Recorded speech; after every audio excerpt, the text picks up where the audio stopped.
Les gens ne cessent de me demander la relance. Pourquoi est-ce que tu ne prends pas parole sur ce qui se passe à l'heure actuelle au Congo? Moi, je leur réponds, à quoi ça sert de parler pour un peuple qui sait que Dieu est capable de tout? Pour un peuple qui sait que Faya est capable d'apporter la liberté. Un peuple où le président de la République est un inconscient. Le président, c'est-à-dire que son ministre de la Justice vient effrayer ceux qui sont des Koulouna. Le ministre, le président lui-même, il se lève, il va devant la télévision, devant le monde entier pour discréditer son ministre de la Justice. Vous voyez ça? Un peuple qui est endormi dans l'alcool. On a enseigné le peuple congolais dans la distraction, l'opium complet du peuple. C'est-à-dire que si tu veux voir un peuple qui est véritablement sous le vrai opium, il faut voir le peuple congolais.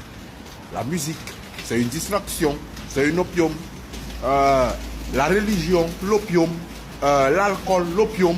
Un peuple que le président de la République française vient visiter, là où il part, c'est dans les bars. Pour pouvoir dire quoi à ce peuple, buvez l'alcool.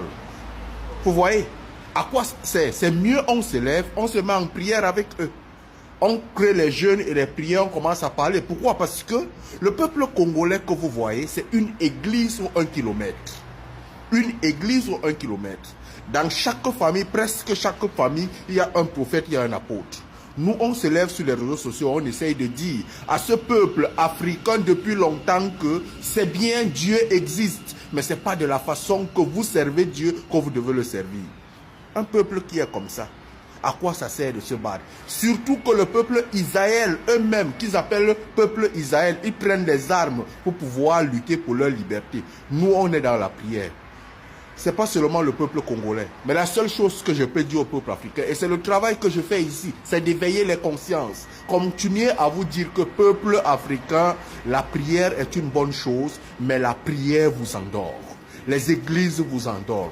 Les églises vous font oublier que vous avez des problèmes et vous devez vous battre pour votre propre liberté. Les églises vous font oublier ça. Lorsque vous avez une petite révolte, les gens de l'église se réveillent, ils viennent vous endormir avec les versets bibliques tels que « Heureux les pauvres quand ils hériteront le royaume des cieux ».